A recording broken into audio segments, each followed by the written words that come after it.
एसटीभी टकका साथमा अत्याधुनिक तथा आरामदायी फर्निचरको एकमात्र showroom Bhairav furniture and trading Dhangadhi main road the Rubus hotel Dhangadhi 2 Baiya Behadi. सुदूरपश्चिमकै अत्याधुनिक सुविधा सम्पन्न अस्पताल निसर्ग हस्पिटल तथा रिसर्च सेन्टर प्राली Dhangadhi Asanpur. Reliable Nepal Life Insurance Limited. Reliable forever. Gyaneshwar Kathmandu. Hotel Flora Dhangadhi 3 Chatakpur. Padma अस्पताल प्राली अत्तरिया कैलाली।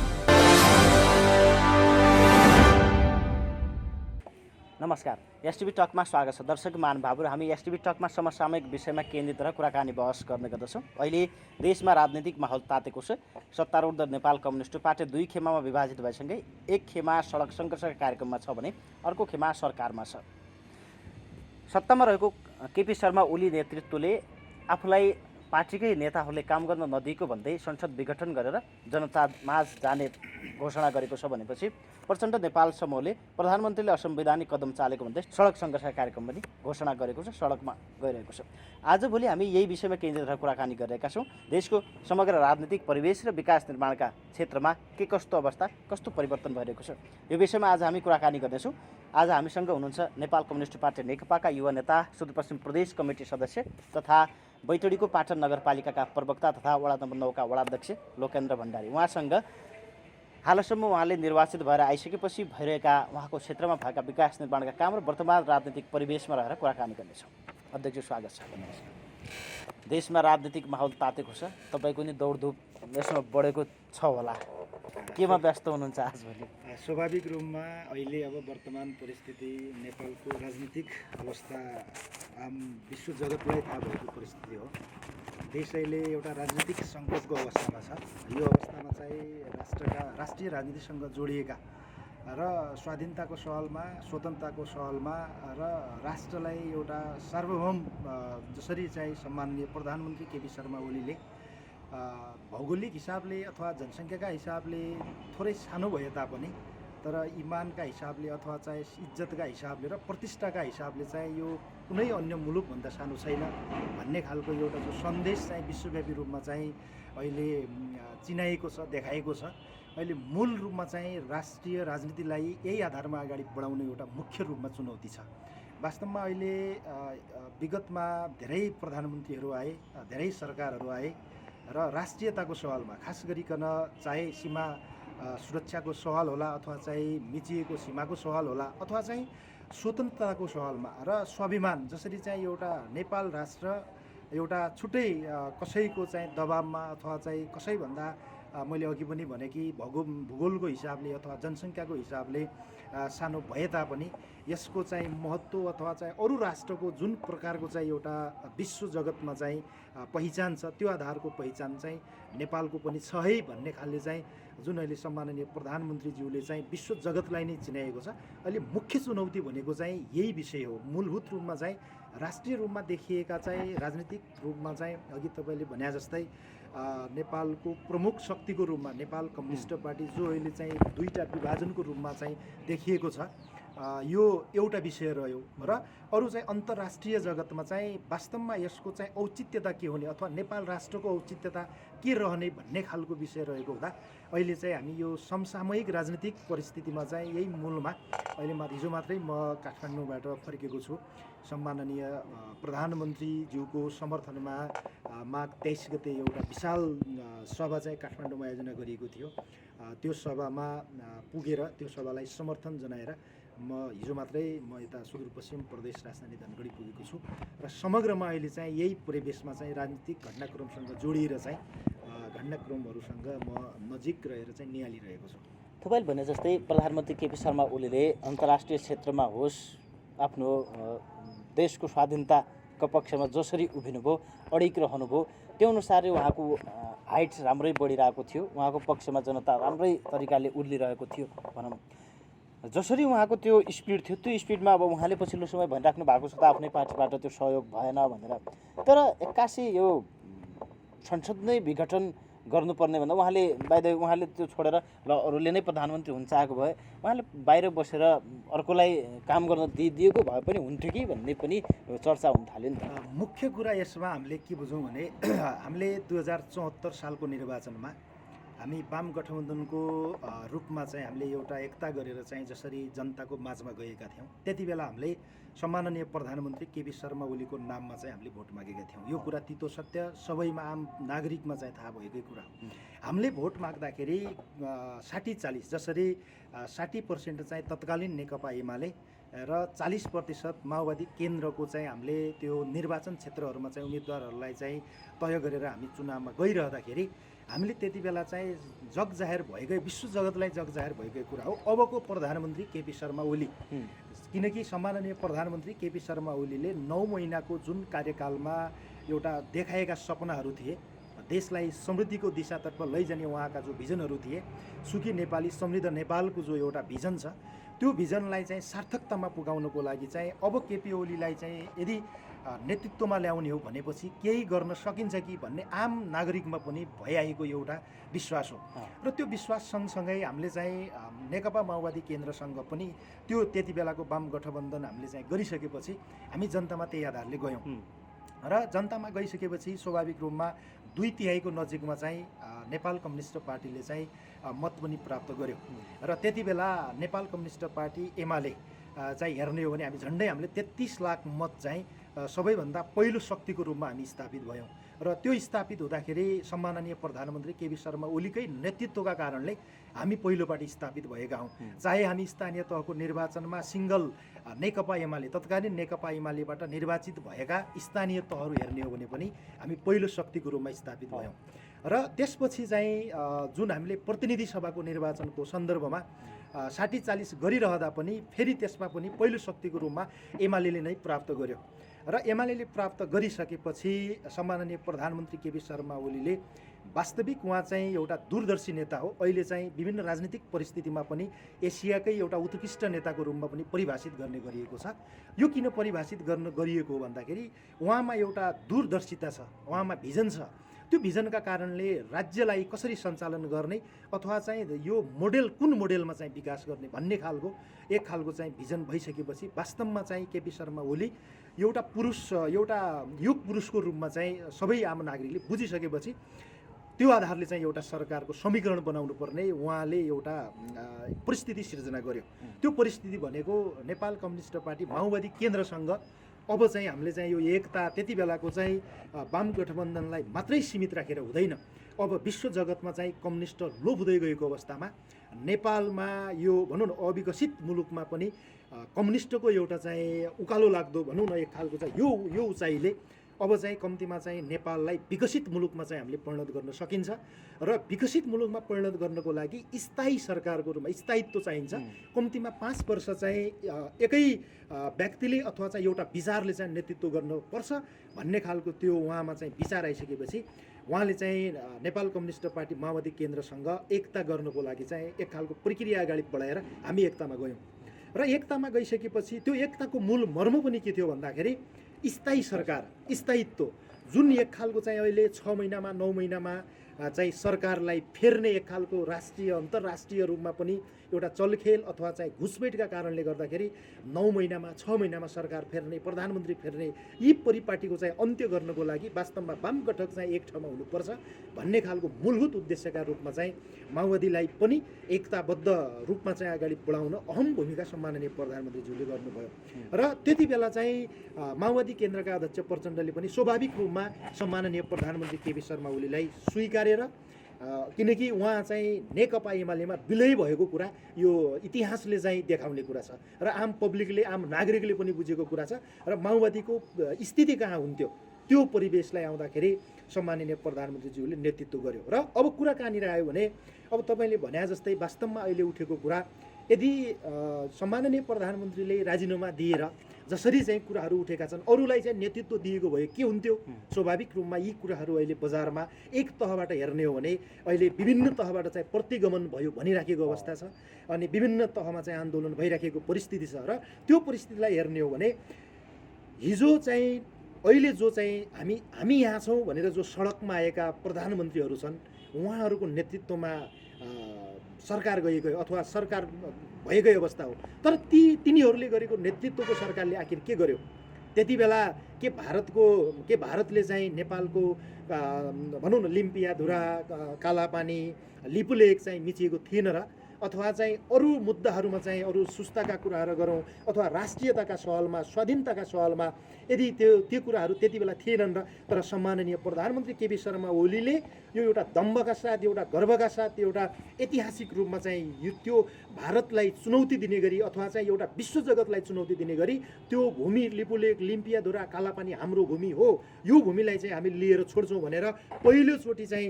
प्रतिनिधि सभाको बैठकबाट चाहिँ झन्डै एकजना अपवादको रूपमा एकजनाले मात्रै त्यहाँ चाहिँ फरक मत राखेको थियो भने त्यो एउटा चाहिँ गर्वका साथ एउटा राष्ट्र साहसीको रूपमा चाहिँ मिचिएको भूमिलाई एउटा नक्सामा चाहिँ सार्वजनिक गर्यो। त्यो एउटा ऐतिहासिक काम होइन र, अथवा चाहिँ त्यो ऐतिहासिक काम, त्यो चाहिँ मिचिएको भूमिलाई चाहिँ नेपालको त्यो लोगोमा जुन निशान छाममा ल्याएर चाहिँ यो भूमि हाम्रो, हामी कूटनीतिक रूपमा अब ल्याउँछौँ भन्दै गर्दाखेरि के सम्माननीय प्रधानमन्त्रीज्यूले राजीनामा गर्नुपर्ने परिस्थिति हो र? होइन, कदापि होइन। र यी अपवाद मैले भने यी एक दुईवटा उदाहरणहरू मात्रै हुन्, तर तमामु कुराहरू चाहे सम्माननीय प्रधानमन्त्रीज्यूले योभन्दा अगाडिको सरकारको नेतृत्व गरिरहँदाखेरि भारतको एउटा चाहिँ जुन नाकाबन्दीको चाहिँ एउटा दृढताका साथ, एउटा चट्टानी अडानका साथ सामना गरेर अहिले चाहिँ चाइनासँग चाहिँ जुन एउटा पहाड वहन चाहिँ सहज रूपमा चाहिँ सम्झौता गर्यो, अथवा त्यसका कारणले त्यसैले गर्दाखेरि के सम्माननीय प्रधानमन्त्रीज्यूले राजीनामा दिनुपर्ने हो र? त्यो कुरा गर्दाखेरि चाहिँ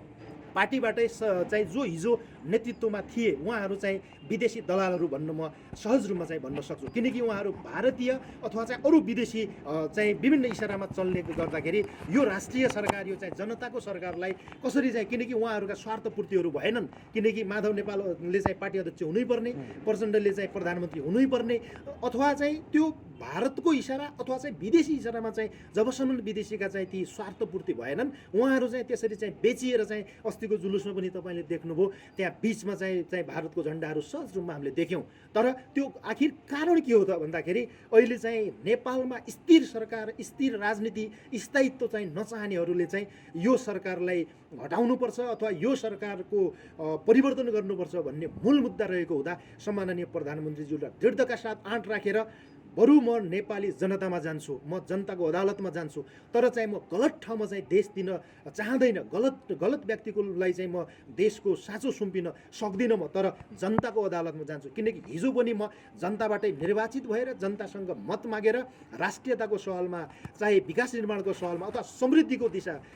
खास गरी जसको नीति उसको नेतृत्व भन्छन्, तर अहिले सम्माननीय प्रधानमन्त्रीज्यूले एउटा सठिक रूपमा चाहिँ सुखी नेपाली, समृद्ध नेपालको जुन नारा छ अहिले हामी सहज रूपमा देख्न सक्छौँ, चाहे विकास निर्माणको सवालमा, चाहे राष्ट्रियताको सवालमा, चाहे स्वाधीनताको सवालमा अहिले चाहिँ देश एकदम उभोगतिमा लागेको परिस्थिति हो। यो कुरा गर्दाखेरि सम्माननीय प्रधानमन्त्रीज्यूले अरू गलतको ठाउँमा चाहिँ अथवा गलतको हातमा देश दिनुभन्दा मैले जनताको अदालतमा सबैभन्दा मुख्य अथवा चाहिँ सबभन्दा लोकतन्त्रको उत्तम विकल्प भनेको जनता हो र त्यो कारणले गर्दाखेरि जनताले जसलाई नेतृत्व दिन्छ उसैले नेतृत्व सम्हाल्छ, तर चाहिँ यो विभिन्न प्रकारका चाहिँ चलखेल अथवा चाहिँ विदेशी प्रतिगामीहरूलाई चाहिँ दिन सकिँदैन भन्ने खालके सम्माननीय प्रधानमन्त्रीज्यूले एउटा आँट राखेर, एउटा यो ठुलो आँट हो, यसलाई चाहिँ हामीले सानो रूपले हेर्नु हुँदैन, किनकि यो एउटा ठुलो आँट राख्नु भएको हो र त्यो आँटमा चाहिँ अहिले सम्माननीय प्रधानमन्त्रीज्यूको पक्षमा चाहिँ राष्ट्रव्यापी रूपमा चाहिँ तपाईँले देख्न सक्नुहुन्छ विभिन्न प्रकारले साथीहरू कार्यक्रम राखिराखेका छन्, विरोधका नाममा पनि हरेक कुराहरू छन्, तर पनि अहिले हेर्ने हो भने जनलहर सम्माननीय प्रधानमन्त्रीज्यूको पक्षमा छ र हामी वैशाखमा हुने निर्वाचन पक्कै पनि सम्माननीय प्रधानमन्त्रीज्यूको नेतृत्वले 2/3 ल्याउनेछ र त्यसपछि चाहिँ यो राष्ट्रको एउटा चाहिँ नेतृत्व फेरि पनि सम्माननीय प्रधानमन्त्री केपी शर्मा ओलीले गर्नुहुनेछ र राष्ट्रियताको सवालमा, स्वतन्त्रताको सवालमा र जो यी विभिन्न प्रकारले चाहिँ हिजो पनि अविकसित मुलुकको रूपमा रहेको नेपाललाई अब विकसित मुलुकमा चाहिँ परिवर्तन गर्नुपर्छ र विकास हाम्रै पालामा गर्नुपर्छ भन्ने जुन एउटा भिजन सम्माननीय प्रधानमन्त्रीज्यूको छ यो पुरा हुन्छ र त्यो हुँदाखेरि चाहिँ केही हदसम्म चाहिँ बाहिर तहमा आएको दिँदा हुन्थ्यो भन्ने खालका कुराहरू ती व्यर्थ हुन् र अहिले आम नागरिकले पनि बुझिसकेको अवस्था छ। वैशाखमा तपाईँले चुनाव हुन्छ भनिरहँदा एकातर्फ सर्वोच्च अदालतको निर्णय बाहिर आउन बाँकी नै छ, अर्कोतर्फ निर्वाचन आयोगको निर्णय पनि आउन बाँकी नै छ। अब वैशाख आउन पनि थोरै समय छ, वैशाखमै चुनाव हुन्छ भन्ने ग्यारेन्टी के छ त भने? स्वाभाविक रूपमा सरकारका मुख्य अङ्गहरू अहिले निर्वाचनको तयारीमा जुटिसकेको अवस्था छ। अहिले निर्वाचन आयोगले चाहिँ आफ्ना गृह कार्यहरू निर्वाचनका सबै गृह कार्यहरू लगभग अन्तिम चरणमा पुगिसकेको अवस्था छ र अहिले हामीले निर्वाचन गर्नको लागि चाहिँ सरकारको जो चाहिँ के अरे सर्वोच्च अदालतमा चाहिँ विचाराधीन रहेको चाहिँ प्रतिनिधि सभाको कुरा छ त्यसले कुनै असर पार्दैन र 2/3 बहुमतको प्रधानमन्त्रीले संसद काम गर्न अप्ठ्यारो भएर त्यो पनि एउटा विषम परिस्थिति जो चाहिँ राष्ट्रियताको सवालमा स्वतन्त्रताको सवालमा यी यावत विषयमा चाहिँ जसरी चाहिँ एउटा राजनीतिक रूपमा चाहिँ यो संविधानको मूल मर्म र भावना अनुसार चाहिँ जसरी चाहिँ 5 वर्षको स्थायित्व अब चाहिँ नेपालमा हिजोमा जे भए हिजोका प्र्याक्टिसभन्दा अब हामीले बाहिर जानुपर्छ भन्ने जो अभ्यास थियो त्यो अभ्यासलाई चाहिँ मूलतः उहाँले आत्मसात गरेर प्रतिनिधि सभाको विघटन गर्नुभएको हो र त्यो प्रतिनिधि सभा अब चाहिँ जसरी चाहिँ यो चाहिँ पुनर्गठन हुनुपर्छ अथवा चाहिँ यो फेरि चाहिँ यो निर्णयलाई सर्वोच्चले उल्ट्याउँछ भन्ने खालका कुरा छन् यी कुराहरू हुनु पनि सक्दैनन् त्यो 2/3 बहुमतको प्रधानमन्त्रीले चाहिँ विघटन गरिसकेपछि लोकतन्त्रको मूल्य मान्यतासँग जोडिएर हामी चाहिँ चुनावमा जानुको विकल्पहरू केही पनि हुँदैन त्यो हुँदाखेरि निर्वाचन आयोगले किनकि म एउटा स्थानीय तहको जनप्रतिनिधि भएको हिसाबले पनि हामीले के निर्वाचन आयोगले वडा तहबाट चाहिँ गर्नुपर्ने कामहरू सम्पन्न गरिसकेको छ चाहे मतदाताका नाम रुजु गर्ने सवालमा होस् अथवा चाहिँ अरू चाहिँ निर्वाचनका टेक्निकली रूपमा चाहिँ अगाडि बढिसकेका छन् निर्वाचन हुन्छ यसमा कुनै शङ्का लिनु पर्दैन। सुन्नु न आज जीवन बिमा गर्न जाउँ है पछि जाँला नि हे जहिले टार दिने एकछिन के भयो भने पानी पेस लाएर के छोरीलाई ल जाउँ त जाउँ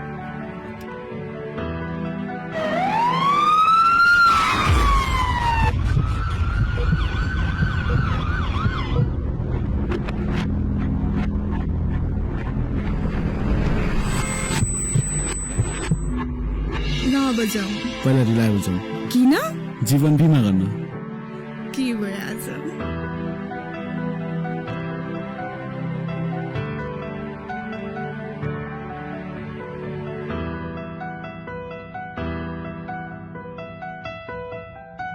जीवन बिमा जरुरी छ हामीले रिलायबल नेपाल लाइफ इन्सुरेन्समा जीवन बिमा गर्यौं न्यूनतम शुल्कमा अधिकतम आर्थिक सुरक्षा रिलायबल नेपाल लाइफ इन्सुरेन्स। दुई पार्टी एकता हुँदा बल्ल 2/3 करिब 2/3 पुगेको नेकपाको सरकार भनौँ अब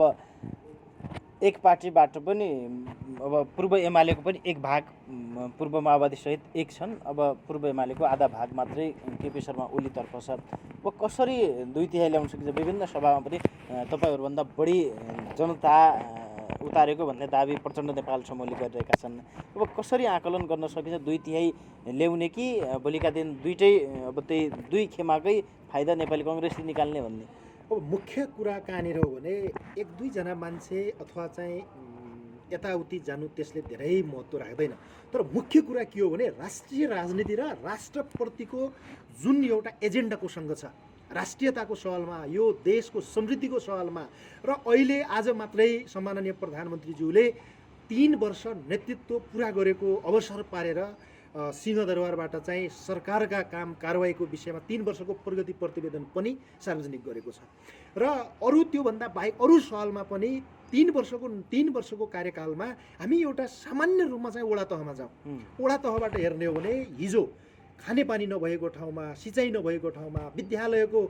त्यो शैक्षिक गुणस्तरसँग जोडिएको भौतिक पूर्वाधारसँग जोडिएको अथवा चाहिँ यातायातको क्षेत्रमा सडक सञ्जाल नभएको यी कुरालाई हेर्ने हो भने अहिले एउटा वडालाई मात्रै हामी उदाहरणको रूपमा लिने हो भने हामी समृद्धिको यात्रामा छौँ। समृद्धिको यात्रामा हुँदाखेरि जति बेला हामी 74 सालको निर्वाचनमा हुमियौँ त्यति बेलाको नेपाल कम्युनिस्ट पार्टीको जुन जनतासँग बोलेका बाचाहरू अथवा चाहिँ त्यति बेलाका चाहिँ जो के अरे जनतासँग गर्नुपर्ने तमामु खालका बाचाहरू थिए ती बाचाहरू अहिले झन्डै 90% पुरा भएको अवस्था छ। त्यो हुँदाखेरि चाहिँ जनताले पनि प्रत्यक्ष रूपमा चाहिँ अहिले कहीँ कतै मैले भने कि यो सभा अथवा चाहिँ बैठकमा चाहिँ के हदसम्म 2-4 पात्रहरू उभिनु अथवा चाहिँ त्यो समर्थनमा चाहिँ के आउनु त्योले त्यति महत्त्व राख्दैन तर मुख्य कुरा के हो भन्दाखेरि राष्ट्रिय रूपमा चाहिँ राष्ट्रिय मुद्दाको सँग छ राष्ट्रको सवालमा चाहिँ अथवा समृद्धिको दिशातर्फ लैजानको लागि चाहिँ यो देशलाई एउटा विकसित मुलुक बनाउनको लागि हिजोका जुन देखिएका चाहिँ गरिबीहरू जुन चाहिँ अहिले पनि विभिन्न प्रकारले चाहिँ अहिले अरू देशको तुलनामा हेर्ने हो भने हामी पछि नै परेको एक खालको तथ्याङ्क छ। तर यो कुरालाई अहिले हेर्ने हो भनेपछि सम्माननीय प्रधानमन्त्रीज्यूको एउटा यो छ कि म भ्रष्टाचार गर्दिनँ तर भ्रष्टाचार पनि गर्न दिन्न। अहिले स्वाभाविक रूपमा ललिता निवासको फाइल चाहिँ के अरे आयोगमा हतियार दुरुपयोग अनुसन्धान आयोगले अगाडि बढाइसकेको अवस्था छ। अहिले सरकार सम्माननीय प्रधानमन्त्री केपी शर्मा ओलीको नेतृत्वको सरकारले सभामुखलाई त छोडेन, कृष्ण महरालाई बलात्कारको केसमा यो जग जाहेर भएको कुरा सानालाई विभिन्न प्रकारले चाहिँ के अरे एन हुन्छ तर ठुलालाई चेन हुन्छ भन्ने खालको कुरालाई त सम्माननीय प्रधानमन्त्रीले दृढताका साथ उहाँले चाहिँ कारवाही गरेर देखेको इतिहास त हामीसँग छ नि। उहाँमा कुनै खालको त्यो लोभ लाभ पाप भन्ने कुरा छैन। जुनसुकै विषयमा पनि जुनसुकै ठाउँमा पनि राष्ट्रलाई प्रमुख रूपमा मानेर राष्ट्रियतालाई प्रमुख रूपमा मानेर उहाँले चाहिँ देशको आमूल परिवर्तनको लागि लाग्नुभएको कुरा त्यो सत्य हो, यो देखिएको कुरा हो। यो कारणले गर्दाखेरि सम्माननीय प्रधानमन्त्री केपी शर्मा ओलीसँग रहेको चाहिँ जो विचार छ, जो उहाँले चाहिँ सुखी नेपाली समृद्ध नेपालको जो एउटा चाहिँ नारा लिएर चाहिँ उहाँको चाहिँ भिजन त्यही आधारले अगाडि बढेको छ, त्यो हुँदाखेरि चाहिँ पक्कै पनि राष्ट्र अथवा चाहिँ राष्ट्रियता यी सबै प्रकारले चाहिँ आम जनताको साथ सहयोग सम्माननीय प्रधानमन्त्री केपी शर्मालाई हुनेछ। र अहिलेको आन्दोलन केका लागि हो, अहिले प्रचण्डको आन्दोलन केका लागि सहजै रूपमा बुझ्न सकिन्छ नि, प्रधानमन्त्री हुनुका लागि, अनि माधव नेपालको केका लागि, पार्टी अध्यक्ष हुनुको लागि। तर सम्माननीय प्रधानमन्त्रीले त तपाईँ प्रधानमन्त्री हुने हो ठिक छ, जनतामा जाउँ, चुनाव गरौँ, चुनावबाट चाहिँ एउटा जनताले अनुमोदित गरेर चाहिँ हामीले संविधानको मूल मर्म अनुसार चाहिँ 5 वर्षको स्थायित्व सहितको सरकार बनाउने भनेर मैले नेतृत्व गरिराखेको छु। तर अझ तपाईँले प्रधानमन्त्री हुने मन लाग्छ भने जनतामा जाउँ, के उहाँले त्यो कुरा गलत भने हो र? अनि पार्टी अध्यक्ष हुने जसलाई रहर छ पार्टीको महाधिवेशन गरौँ चैतमा, पार्टी महाधिवेशनबाट सहज रूपमा अध्यक्ष बनौँ। तर अहिले त्यत्तिकै रूपमा चाहिँ पार्टी अध्यक्ष छोड्ने अथवा चाहिँ यो प्रधानमन्त्री छोड्ने भन्ने खालको विषय त छैन भन्ने प्रकारले चाहिँ यो एउटा राष्ट्रिय रूपमा देखिएको एउटा गम्भीर प्रश्न पनि हो। र यसलाई आम नागरिकले अहिले 21औं शताब्दीको नागरिक पक्कै पनि चाहिँ बुझ्छ अहिले, किनभने हामी प्रविधि मैत्री छौँ। प्रत्येक टोलमा अहिले चाहिँ सहज रूपमा चाहिँ हामी इन्टरनेट चलाउन सक्छौँ। राज्यका प्रमुख रूपमा गरिएका काम कारवाहीहरू, सरकारले गरेका काम कारवाहीहरू, देश विदेशमा चाहिँ यसको भूमिका, यसको चाहिँ यसले गरेका काम कारवाहीको हरेक हिसाबले चाहिँ आम नागरिकले बुझ्ने खालको माहौल सिर्जना भएको छ। यो हुँदाखेरि चाहिँ मलाई विश्वास छ सम्माननीय प्रधानमन्त्रीज्यूले नेतृत्व गरेको पार्टी, अहिले पार्टीको पनि विभिन्न प्रकारले विवाद रहेको अवस्था छ नि त बाहिर, तर त्यो कसैले विवाद मान्नुपर्ने परिस्थिति छैन, किनकि पहिलो अध्यक्षको रूपमा सम्माननीय प्रधानमन्त्री केपी शर्मा ओली र केपी शर्मा ओलीले नेतृत्व गरेको पार्टीको महासचिव विष्णु पौडेल र विष्णु पौडेलको हस्ताक्षरमा हाम्रो चाहिँ बैठक बस्छ, केन्द्रीय कमिटीको बैठक बस्छ। केन्द्रीय कमिटीको बैठक बसिसकेपछि सम्माननीय प्रधानमन्त्री पहिलो अध्यक्षले चाहिँ आवश्यक निर्णय गरेर चाहिँ अगाडि बढ्ने कुरा क्लियर छ। त्यसमा चाहिँ कसैले चाहिँ दुविधाका रूपमा 2-4 जना टाउको यता गर्ने 2-4 जना उता गर्दाखेरि त्यसले कुनै हाम्रो विधानमा कहीँ लेखिकै छैन। 2टा अध्यक्षको सहमतिमा महासचिवले निर्णय गर्ने, बस। त्यो हुँदाखेरि चाहिँ त्यसमा कुनै अर्थ लिनु पर्दैन। आधिकारिक पार्टी नेपाल कम्युनिस्ट पार्टी भनेको केपी शर्मा ओलीले नेतृत्व गरेकै पार्टी हो, सूर्य चिन्ह पनि त्यही पार्टीको हो, त्यही नेतृत्वले गरेको हो। यसमा कुनै दुविधा छैन। वैशाखमा निर्वाचन हुन्छ। चुनावमा उम्मिनुभयो त स्वाभाविक रूपमा हामी त उमिसकेका छौँ। गाउँघर केन्द्रित भयो चुनावी सभाहरू, अनि अब 2/3 नै प्राप्त गर्ने सम्भावना अथवा भोलिका दिनमा अब केपी शर्मा ओली नेतृत्वको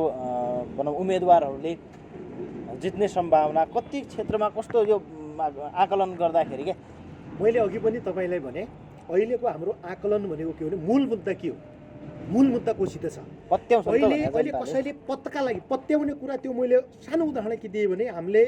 मैले भने कि म स्थानीय तहको एउटा जनप्रतिनिधिको हिसाबले पनि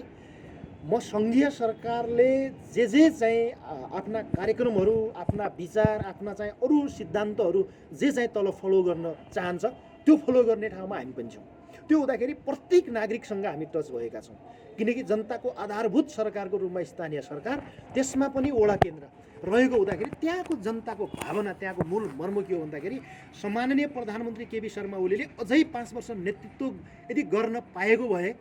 हामी, हाम्रो देश कहाँ पुग्थ्यो, हाम्रो स्थिति कहाँ पुग्थ्यो, चाहे आर्थिक क्रान्तिका सवालमा, चाहे विकास निर्माणका सवालमा, चाहे राष्ट्रियताको सवालमा। अहिले चाहिँ यो जुन मैले भने लिम्पियाधुरा, लिटुले, कालापानीको जो नक्सा सार्वजनिक भएको छ, यो नक्सा सार्वजनिक हुँदाखेरि वास्तवमा राष्ट्रियताको सवालमा चाहिँ को मान्छे अडिक छ, को मान्छे उड्नु सक्छ, को मान्छे बोल्नु सक्छ, कसको नेतृत्वमा चाहिँ हामी हाम्रो स्वाधीनताको सवालमा अथवा चाहिँ हाम्रो राष्ट्रियतालाई हामी चाहिँ अगाडि बढाउन सक्छौँ र यो सिङ्गो नेपाल राष्ट्रलाई एउटा स्वाभिमानी राष्ट्र हो भनेर चिनाउन सक्छौँ भन्ने कुरा त त्यो एउटा खालि एउटा एजेन्डाले मात्रै प्रश्न गरेको छ नि। त्यो हुँदाखेरि नेतृत्व कसँग छ र उसको भिजन के हो, उसको विचार के हो भन्ने कुराले यहाँ काफी गर्छ। त्यो हुँदाखेरि हामी 2/3 ल्याउने कुरामा कहीँ कतै पनि अन्यलता छैन। अहिले बुझिसकेका छन्, आम नागरिकले बुझिया छन् सडकका आन्दोलन के हुन्, पदका लागि हो बाबा। प्रधानमन्त्री हुनुको लागि आन्दोलन गर्नुपर्ने, पार्टी अध्यक्ष हुनुको लागि आन्दोलन गर्नुपर्ने, संवैधानिक निकायमा चाहिँ मेरो मामा भान्जा छोरा छोरी भएन भनेर आन्दोलन गर्नुपर्ने, त्यही कारणले सम्माननीय प्रधानमन्त्रीज्यूले चाहिँ के अरे राजीनामा दिनुपर्ने, 3 वर्षसम्म के अरे संवैधानिक के अरे आयोगहरूमा चाहिँ नियुक्ति गर्न सकेको अवस्था थिएन। किन भन्दाखेरि त्यहाँ चाहिँ प्रचण्डको छोरा गर्नुपर्ने, बुहारी गर्नुपर्ने, भान्जा गर्नुपर्ने, माधव नेपालको समिति गर्नुपर्ने, यी यावत कुराहरू गर्दाखेरि सम्माननीय प्रधानमन्त्रीज्यूले यो हुँदैन, कसैका छोरा छोरी भान्जा हुँदैनन्, राष्ट्रिय रूपमा चाहिँ यो कुरा चाहिँ एउटा देशको आवश्यकता योगदान र उसका आधारले मात्रै अगाडि बढ्नुपर्छ भन्ने खालले अहिलेको यो परिस्थिति सिर्जना भएको हो। यो चाहिँ आम नागरिकले बुझिसकेको छ। त्यसो हुँदाखेरि चाहिँ हामी ढुक्क छौँ, 2/3 रूपमा चाहिँ हामी निर्वाचित हुन्छौँ र अब वैशाख पछिको निर्वाचनमा सम्माननीय प्रधानमन्त्री केपी शर्मा ओलीले 2/3 फेरि नेतृत्व गर्नुहुन्छ। अन्ततिर छौँ। तपाईँ स्थानीय तहको जनप्रतिनिधि, वडा अध्यक्ष तथा पाटन नगरपालिकाको प्रवक्ता पनि हुनुहुन्छ कार्यपालिकाको। के छ विगत 3 वर्ष पहिलाको विकास निर्माणको अवस्था र अहिलेको अवस्था के छ? अब के छ भन्दाखेरि म तपाईँलाई एउटा कुरा के सुनाउँछु भने 2074 सालको स्थानीय तहको निर्वाचनमा मैले वडा अध्यक्षको रूपमा पद ग्रहण गरिरहँदाखेरि म सिङ्गल थिएँ। मैले वडा नम्बर 8 को कार्यालयमा शपथ ग्रहण गरेको थिएँ, मेरो पद ग्रहण गरेको थिएँ। मलाई त्यति बेला के लाग्यो भन्दाखेरि अब वडा त भयो, तर अफिस कहाँ राख्ने, अफिस छैन, कर्मचारी छैन, अब कसरी चाहिँ यो अफिस सञ्चालन गर्ने भन्ने खालको मलाई चाहिँ एक खालको अन्यलता भयो। किनकि त्यो मेरो त्यति बेलाको तितो सत्य थियो। किनकि साबिकको सिद्धेश्वर गाविस विभाजन भइसकेपछि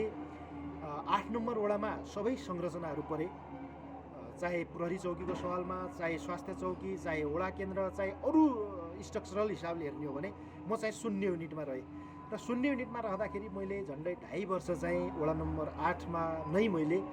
एउटा घर भाडामा लिएर चाहिँ झन्डै 6 महिना चाहिँ मैले सिङ्गल आफू मात्रै अफिस पनि म आफै खोल्छु अनि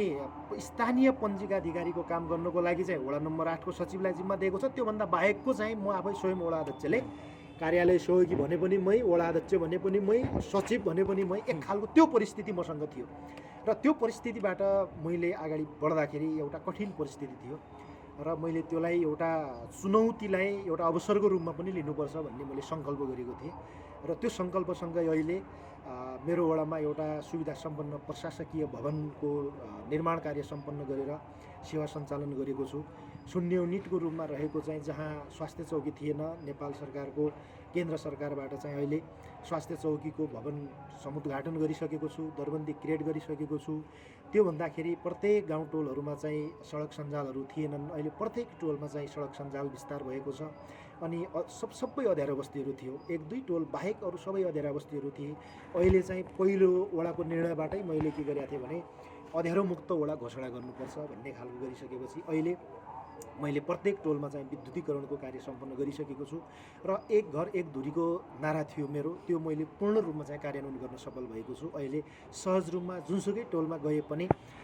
प्रत्येक घरमा चाहिँ तपाईँले खानेपानीको धारा पाउन सक्नुहुन्छ। त्यो एउटा उपलब्धिमूलक रूपमा लिएको छु मैले। शैक्षिक गुणस्तरको सवालमा वडामा रहेका विद्यालयहरूलाई एउटा नमुना बनाउनुपर्छ, विद्यालयको शैक्षिक गुणस्तरलाई कायम गर्नुपर्छ भन्ने खालले एउटा विद्यालयलाई केन्द्र सरकारको नमुना विद्यालय बनाउन सफल भएको छु। झन्डै त्यसमा अहिले 1.5-2 करोड बजेट पनि निकासा भएको छ र अरू विद्यालयहरू पनि एउटा आशलाग्दा विद्यालयहरू बनाएको छु। शैक्षिक क्षेत्रमा त्यो आधारले अगाडि बढेको छु र कृषिमा आत्मनिर्भर बनाउनुपर्छ र कृषि क्रान्तिका सवालमा आधुनिकीकरण गर्नुपर्छ भन्ने सवालले धेरै कृषकहरूलाई चाहिँ अनुदान दिएर चाहिँ उहाँहरूलाई व्यावसायिक रूपमा चाहिँ अगाडि बढाउन सफल भएको छु र अहिले फेरि पनि विभिन्न प्रकारले अहिले कोरोनाको यो सङ्क्रमणकालीन अवस्थामा पनि अहिले विभिन्न युवाहरू बाहिरबाट फर्किसकेका युवाहरू छन्, उहाँहरूको लागि पनि अहिले स्वाभाविक रूपमा केही सानो अनुदान दिएर अथवा चाहिँ केही उपकरणहरूलाई उहाँहरूलाई चाहिँ सहज रूपमा उपलब्ध गराएर अहिले पनि चाहिँ त्यो खालले एउटा आत्मनिर्भरतिर पनि अगाडि सारेको छु र समग्रमा हेर्दाखेरि हिजोको वडा र अहिलेको वडा हेर्ने हो भने रात दिनको फरक एउटा महसुस सिर्जना हुन्छ, किनकि त्यो ग्रामीण बस्ती अथवा त्यो दूरदराजको बस्ती अहिले सहज रूपमा प्रविधिको भरपुर प्रयोग गरिएको छ। वडाबाट चाहिँ अनलाइन इन्ट्री गर्न सफल भएका छौँ। वडा स्वास्थ्य चौकीबाट चाहिँ सबै स्वास्थ्य सेवाहरू अनलाइन इन्ट्री गर्न सफल भएका छौँ। अहिले मात्रै प्रदेश सरकार र सङ्घ सरकारको सम्पूरक अनुदान मार्फत वडा केन्द्रलाई जोड्ने सडकलाई कालोपत्री गर्दैछु। यी तमामु कुराहरू खास गरिकन जनताका आधारभूत आवश्यकताहरू, मुख्य गरी विकास निर्माण भन्दाखेरि हाम्रो एक खालको परिभाषा के रह्यो भन्दाखेरि सडकहरू बनाउनु अथवा चाहिँ ठुला भवनहरू बनाउनु मात्रै एउटा यो विकास निर्माण हो भन्ने खालको कुरा पनि रह्यो। त त्यो होइन, तर सँगसँगै सामाजिक विकास पनि, किनकि हाम्रो चेतना र हाम्रो चेतना स्तर चाहिँ कहाँ पुगाउने। अहिले पनि गाउँघरमा चाहिँ त्यो खालको एउटा चाहिँ छुवाछुतको सवालमा कुरा गरौँ अथवा चाहिँ बालविवाहको सवालमा कुरा गरौँ अथवा यी अरू चाहिँ समाजमा घट्ने घटनाहरूसँग जोड्दाखेरि त्यो सामाजिक विकास हो। र त्यो हुँदाखेरि विभिन्न प्रकारले चाहिँ उहाँहरूलाई चाहिँ विभिन्न सङ्घ संस्थासँग आबद्ध गराएर हुन्छ अथवा चाहिँ वडा अथवा नगरको एउटा चाहिँ म नगरपालिकाको प्रवक्ताको हिसाबले पनि मैले सँगै पालिकालाई चाहिँ एक खालको चाहिँ हेरेको छु। त्यो हुँदाखेरि चाहिँ मेरो वडासँगै नगरपालिकालाई पनि स्वास्थ्यको क्षेत्रमा चाहिँ उत्कृष्ट प्रदेश सरकारले पुरस्कार पनि प्रदान गरेको छ। र अरू राजनीतिक हिसाबमा त अब केही खालका अब टिका टिप्पणी कमेन्टहरू त हुन्छन् नै, तर पनि यो विषम परिस्थितिमा पनि हामीसँग सर्टेन बजेट हुन्छ र त्यो बजेटले गर्दाखेरि हामीले समेट्नुपर्ने कार्यक्षेत्रहरू हाम्रा धेरै हुन्छन् र ती सबै क्षेत्रहरूलाई समेट्दाखेरि अहिले आशलाग्दो वडा, आशलाग्दो पालिका बनाउने प्रयाससम्म गरेका छौँ। महत्त्वपूर्ण समयका लागि धन्यवाद। धन्यवाद। दर्शक महानुभावहरू, आजको एसटिभी टकमा हामीसँग हुनुहुन्थ्यो नेपाल कम्युनिस्ट पार्टी नेकपा सुदूरपश्चिम प्रदेश कमिटी सदस्य तथा बैतडीको पाटन नगरपालिकाका प्रवक्ता तथा वडा नम्बर 9 का वडाध्यक्ष लोकेन्द्र भण्डारी। उहाँसँग हामीले वर्तमान राजनीतिक परिवेश र स्थानीय क्षेत्रमा भएका विकास निर्माणका विषयमा केन्द्रित रहेर कुराकानी बहस गऱ्यौँ। दर्शक महानुभावहरू, हाम्रो एसटिभी टकसँग अन्य गतिविधि हेर्नका लागि सुप अनलाइन टिभी नेपालको फेसबुक पेज र युट्युब च्यानल मार्फत हेर्न सक्नुहुन्छ। हामीमाथि कुनै प्रतिक्रिया भए कमेन्ट बक्समा लेख्न सक्नुहुन्छ। आजका लागि प्रविधिमा सहयोग गर्ने सम्पूर्ण सहित म दिनेश विष्ट पनि बिदा हुन्छु। नमस्कार।